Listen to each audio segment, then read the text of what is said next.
जहाँ हम लोग ने रिएक्ट के थ्रू अपना फ्रंट एंड क्रिएट कर लिया था, कंपोनेंट्स बेस्ड हमने फ्रंट एंड क्रिएट करना सीख लिया था, सही है। देन अब हम बैकएंड किस तरीके से अटैच करते हैं। बैकएंड के लिए हम लोग दो चीज़ें यूज़ करते हैं, एक एक्सप्रेस और एक मोंगूज। मोंगूज बिल्कुल पीएचपी की तरह है, जिस तरीके से हम पीएचपी में कनेक्शन कर रहे होते पीएचपी के थ्रू, उसी तरीके से हम मोंगूज यूज़ करेंगे कनेक्शन के लिए डेटाबेस के, सही है। सबसे पहले हम एक न्यू प्रोजेक्ट बना लेते हैं, बैकएंड ही नेम दे देते हैं।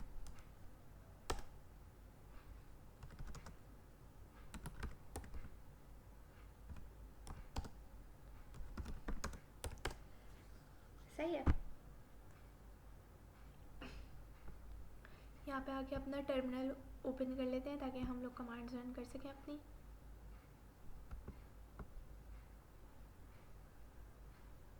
ओके,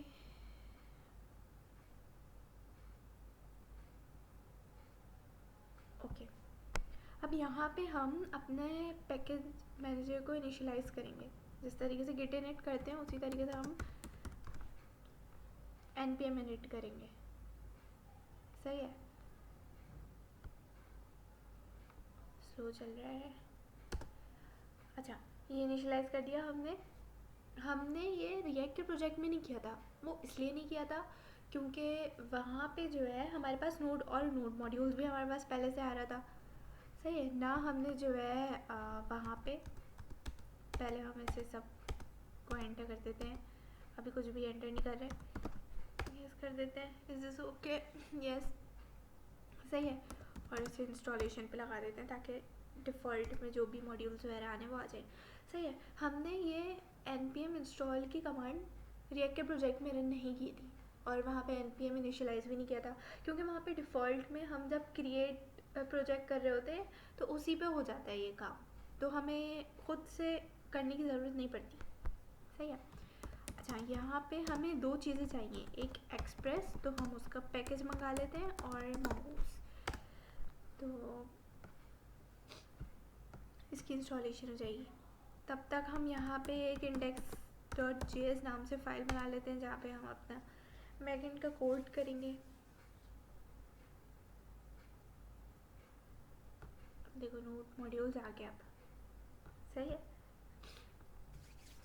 अच्छा, हम लोग वहाँ पे इंपोर्ट की स्टेटमेंट इंपोर्ट के कीवर्ड से लिखते थे, यहाँ पे हम लोग रिक्वायर के कीवर्ड से जो है ना अपनी पैकेज को इंपोर्ट करेंगे और उसे एक वेरिएबल के अंदर सेव कर देंगे। वेरिएबल के अंदर सेव इसलिए करेंगे ताकि हम फिर वो यूज़ कर सकें, उसके फंक्शंस वगैरह उस पैकेज से काम ले सकें। तो हम लोग ने दो इंपोर्ट किए हैं, एक एक्सप्रेस फॉर बैकएंड, 9 बंद करूँ एक तो, सही है, एक्सप्रेस फॉर बैकएंड,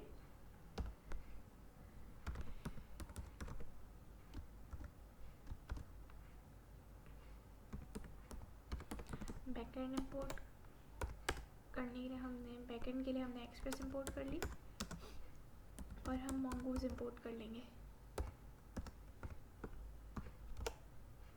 यहाँ पे भी रिक्वायर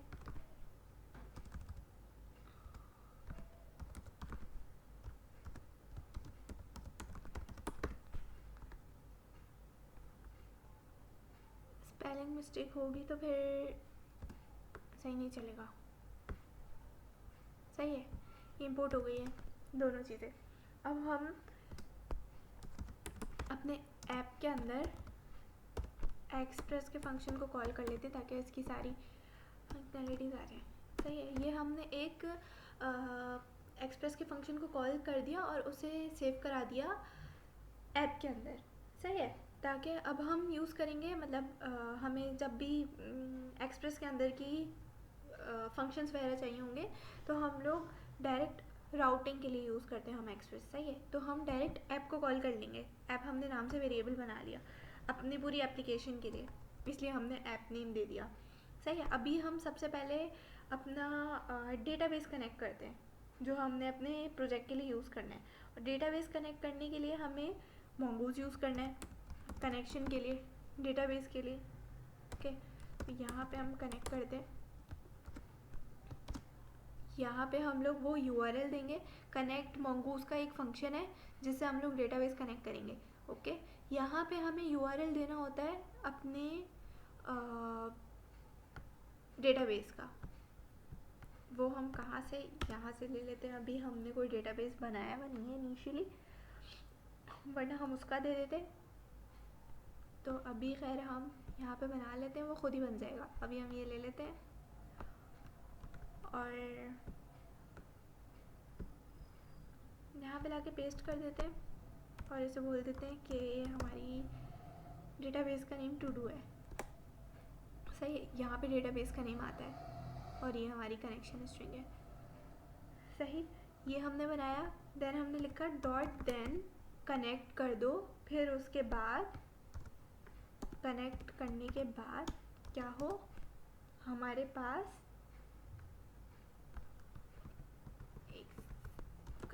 देन एक फंक्शन है। इसके अंदर हमने एक एरो फंक्शन लिखना है और यहाँ पे कंसोल करा देते हैं हम कि अगर ये कनेक्ट हो जाए तो फिर क्या DB कनेक्टेड शो हो जाए हमारे पास कि कनेक्शन हो चुका है। मिनट लगा देते हैं। या ये देन का फंक्शन था, ये यहाँ पे क्लोज हो रहा है। या हम यहाँ पे लिखते हैं कैच। कैच मीन्स यहाँ इसके अंदर हम लोग एरर कैच कर सकते हैं, एरर के लिए यूज़ करते हैं। तो पैरेंथेसिस के अंदर एक वेरिएबल दे देते हैं एरर के नाम से। ये एरर कैच कर रहा होता है। यहाँ पे हम कंसोल करवा देते हैं कि एन एरर अकर्ड।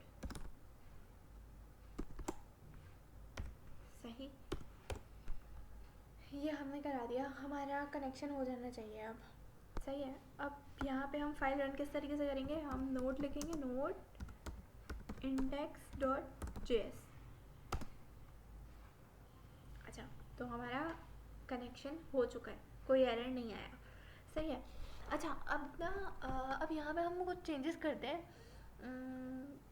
यहाँ पे DB की जगह हम लिख देते हैं डेटाबेस।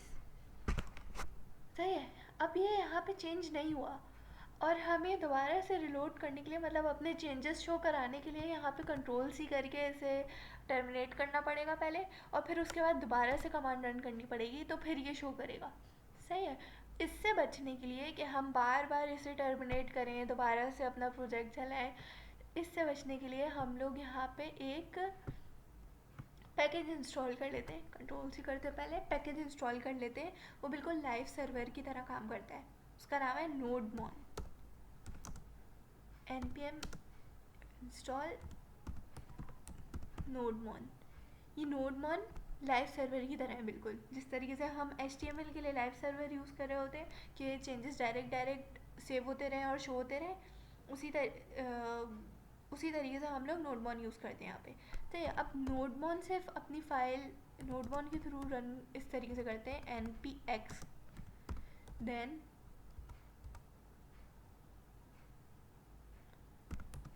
nodemon then index.js। हमारी फाइल नोडमॉन के थ्रू रन हो गई। अब यहाँ पे हम इसे चेंज कर देते हैं, DB कर देते हैं, तो यहाँ पे डायरेक्ट खुद ही शो हो जाएगा। सही है, हमें मतलब ना सेव करने की ज़रूरत पड़ी, ना ही प्रोजेक्ट अपना बंद करके दोबारा से स्टार्ट करने की ज़रूरत पड़ी। सही है, अब हमारे पास कनेक्शन हो चुका है। यहाँ पे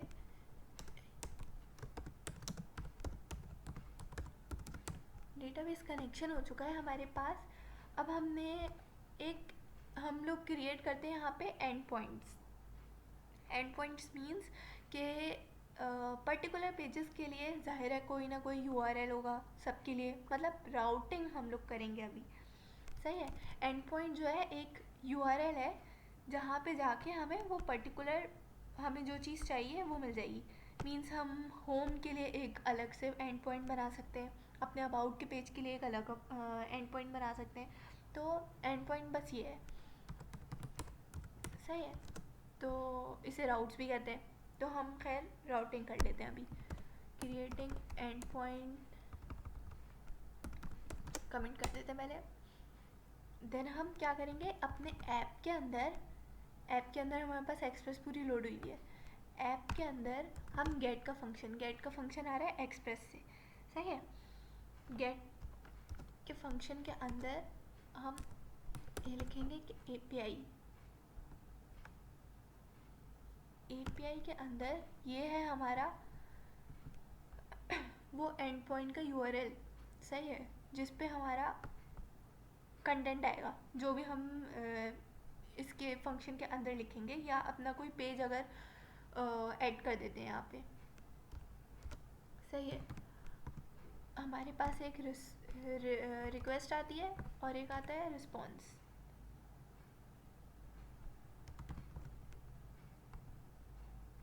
सही है, ये आएगा हमारे पास। अब हम यहाँ पे अपने रिस्पॉन्स को, कि मतलब इस एंड पॉइंट पे ये रिस्पॉन्स सेंड कर दो, हम ये सेंड कर देंगे, यहाँ पे कुछ भी लिख देंगे तो इस यूआरएल पे जाके ये हमारे पास शो हो जाएगा। अभी हम इस तरीके से कर रहे हैं, बाद में हम लोग अपना कोई पेज शो करा देंगे यहाँ पे इस यूआरएल पे।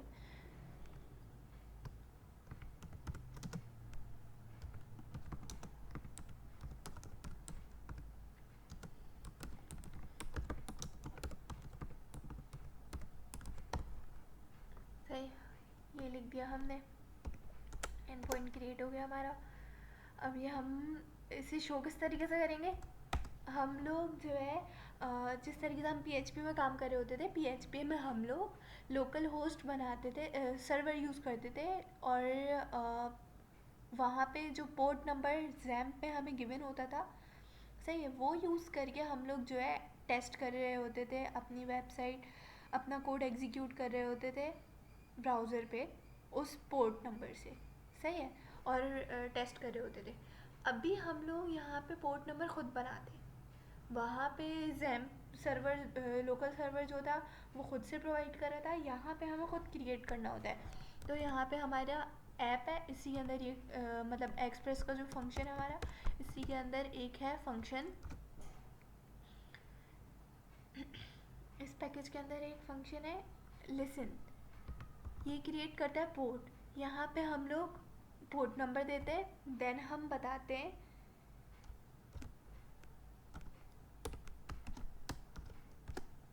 देन हम एक फंक्शन लिखते हैं, सही है, और यहाँ पे कंसोल करा देंगे कि अगर ये पोर्ट चल रहा है सक्सेसफुली, तो यहाँ पे लिख दो server is running on port 200, क्योंकि हम कोई और सा पोर्ट भी क्रिएट कर सकते हैं, डिस्टिंग्विश करने के लिए हमने ये इस तरीके से किया है,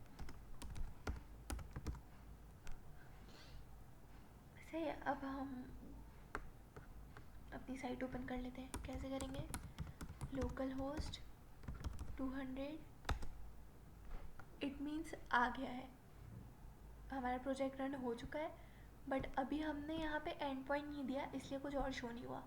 एंड पॉइंट हमने क्या क्रिएट किया था, एपीआई के नाम से क्रिएट किया था एक, तो ये लोकल होस्ट हमने ये तो अपना पोर्ट नंबर तो कॉल कर लिया, प्रोजेक्ट में आ गए हैं हम, बट अगर हम कोई एंड पॉइंट यूज़ करेंगे तो ही हमें कोई रिस्पॉन्स मिलेगा। इसी के आगे हम लिख लेते हैं एपीआई, ये यहाँ पे आ गया API page and point connected successfully, जो हमने कंसोल कराया था।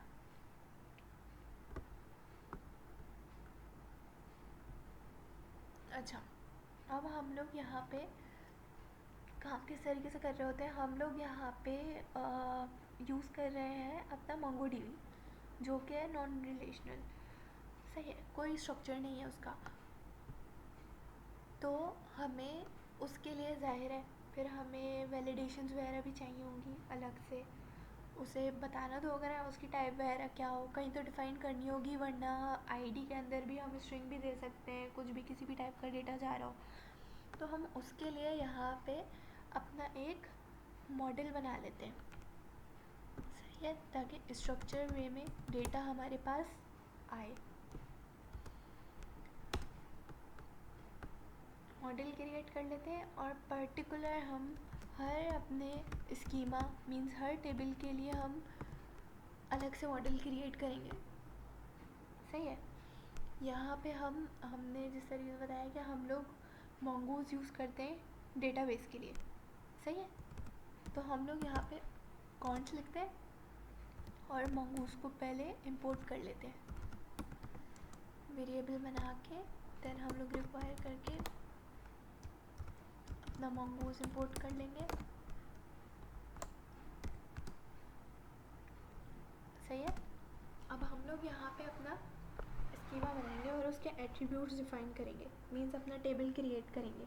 सबसे पहले टेबल क्रिएट करेंगे, फिर उसके बाद उसे बताएंगे कि ये टेबल जो है मॉडल है हमारा।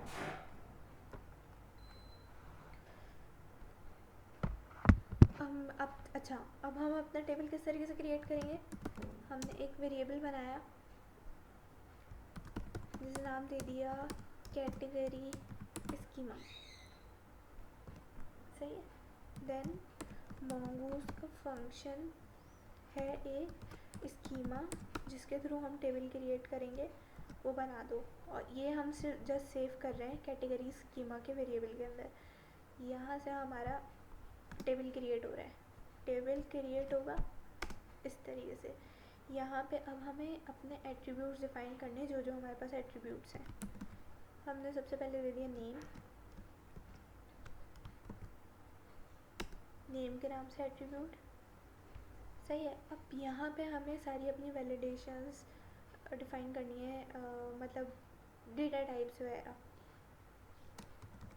यहाँ पे हमने टाइप लिख दिया कि हमारे पास टाइप होनी चाहिए इसकी स्ट्रिंग, सही है। रिक्वायर्ड होना चाहिए, मतलब इसके अंदर डेटा लाजमी आना चाहिए। और हम यहाँ पे दे सकते हैं यूनिक, कि हमारे पास हर कैटेगरी यूनिक होनी चाहिए, इसमें कर देंगे ट्रू, सही है। ये हमारे पास एक एट्रीब्यूट बन गया। कॉमा लगा के हम दूसरा एट्रीब्यूट भी लिख सकते हैं। हम यहाँ पे दे देते हैं क्वांटिटी, दे देते हैं क्वांटिटी के लिए हम टाइप बता देते हैं। टाइप हम दे देते हैं इंट 16 है, ये सेट रहेगी हमारे लिए। रिक्वायर्ड हम कर देते हैं ट्रू और यूनिक नहीं देते, सही है। ये हमारा स्कीमा बन गया। देन हम यहाँ पे अगर हमें टाइम स्टैम्प ऐड करवाना है, मतलब जिस टाइम ये डेटा ऐड हो रहा है तब का हम चाह रहे होते हैं कि वो वाला टाइम सेव हो जाए, तो हम लोग उसके लिए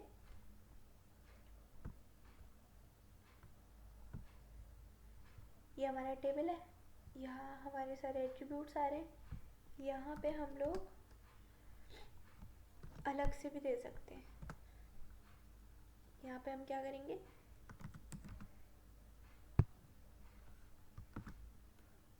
टाइम स्टैम्प ट्रू, हमारे पास ये भी सेव हो जाएगा अब, सही है। जिस टाइम ये डेटा ऐड हो रहा होगा, जिस टाइम होगा उस टाइम वो टाइम हमारे पास सेव हो जाएगा इसी डेटाबेस टेबल के अंदर, सही। टर्मिनेटर लगा देते हैं। अब ये हमारे पास हमारा टेबल क्रिएट हो चुका है, ये सारे हमारे एट्रीब्यूट्स वगैरह बन चुके हैं। देन हम एक वेरिएबल बनाते हैं और इसका मॉडल बना देते हैं। उस वेरिएबल के अंदर मॉडल बना के उसे स्टोर कर देते हैं। मॉडल हम किस तरीके से बनाते हैं, हम यहाँ पे देते हैं वो नेम जो हमारा डेटाबेस में सेव हो, मींस ये हमारा जो स्कीमा है वो कैटेगरी के टेबल के नाम से सेव होगा हमारे डेटाबेस के अंदर। और हमारे पास मॉडल क्या है इसके लिए, जहाँ से डेटा हम लोग सेंड कर रहे हैं, जिसके थ्रू कैटेगरी स्कीमा के नाम से। ये हमारा मॉडल क्रिएट हो गया। ये हमने अपना बनाया था टेबल, उसका स्ट्रक्चर है। देन उस स्ट्रक्चर को हमने इस लाइन के थ्रू मॉडल बना दिया। अब हम इस मॉडल को module dot exports is equals to category. ये हमने क्यों किया, हमने एक्सपोर्ट इसलिए कर लिया ताकि हम अपने पूरे प्रोजेक्ट में ये मॉड्यूल यूज़ कर सकें। सही है, इसके अंदर हमें डेटा वगैरह सेंड करना होगा तो हमने एक्सपोर्ट कर दिया ताकि ये हमारे पूरे प्रोजेक्ट में यूज़ हो सके। अच्छा, मॉडल हमने इस तरीके से क्रिएट कर लिया। अब हम क्रिएट करेंगे राउट्स ताकि इस मॉडल को भी तो एक्सेस करा जा सके। सही है, तो अब राउट्स के लिए भी हम एक अलग से फोल्डर बना लेते हैं।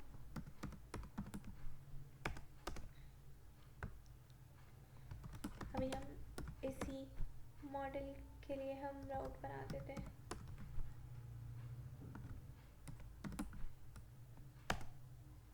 सही है। अच्छा, राउटिंग के लिए हम लोग एक्सप्रेस यूज़ करते हैं तो हम लोग एक्सप्रेस इंपोर्ट कर लेंगे, रिक्वायर करेंगे और इंपोर्ट कर देंगे अपनी एक्सप्रेस को। सही है, देन हम लोग यहाँ पे राउट बना रहे हैं तो हम लोग राउटर के नाम से एक वेरिएबल बनाते हैं और यहाँ पे एक्सप्रेस के अंदर हमारे पास होता है राउटर का फंक्शन, उससे कॉल कर लेते हैं और राउटर में सेव करा लेते हैं। देन हम मॉड्यूल डॉट एक्सपोर्ट्स, इसे भी एक्सपोर्ट कर देते हैं जो हमने राउटर क्रिएट किया है।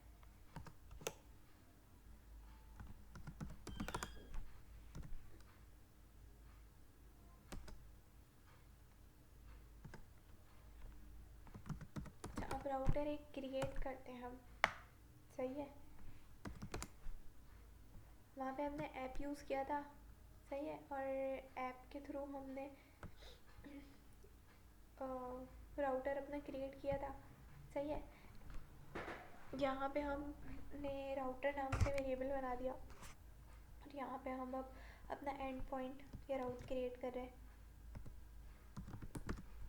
टेस्ट के नाम से करते हैं। सही है, हमारे पास एक आता है रिक्वेस्ट, एक आता है रिस्पॉन्स। देन हम कंसोल करा देते हैं कि ये जब हमारे पास नहीं, कंसोल नहीं, यहाँ पे जाहिर है हमने राउट क्रिएट कर लिया, हमने एंड पॉइंट क्रिएट कर लिया, तो यहाँ पे हम लोग रिस्पॉन्स सेंड करेंगे।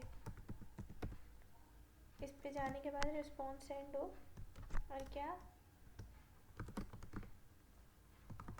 लिखवा देते हैं, कैटेगरी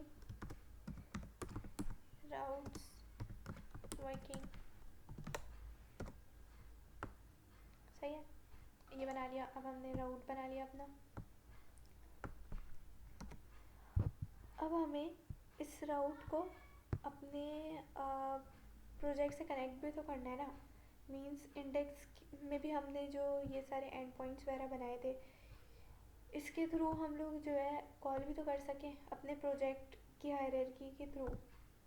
तो यहाँ पे हम लोग अपना राउट एक अलग से क्रिएट करते हैं, पोर्ट के ऊपर करते हैं।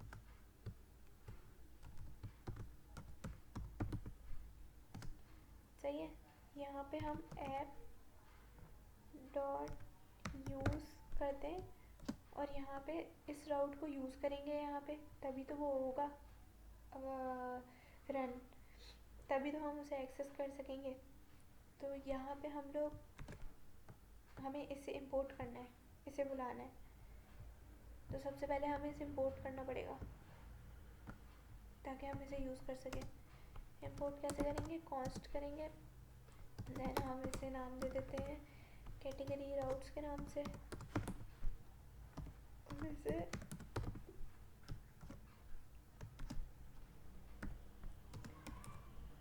इस तरीके से बुला लेते हैं, कैटेगरी राउट्स हमारे पास आ गया। इसे दे देते हैं हम नाम के कैटेगरी, जब यूआरएल कॉल हो तो हमारे पास कैटेगरी का जो राउट्स है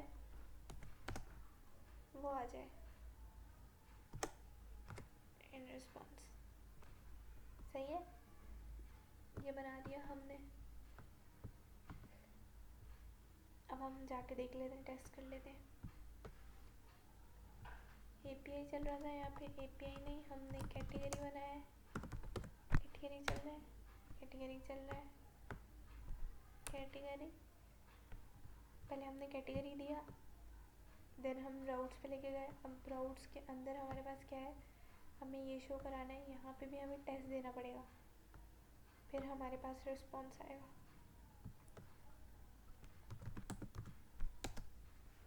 कैटेगरी राउट्स वर्किंग, यहाँ पास रिस्पॉन्स आ गया इस राउट से। तो ये था हमारा सारा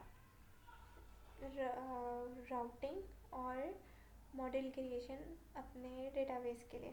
तो ये एक्सप्रेस और मोंगूस से हमने ये काम किया है।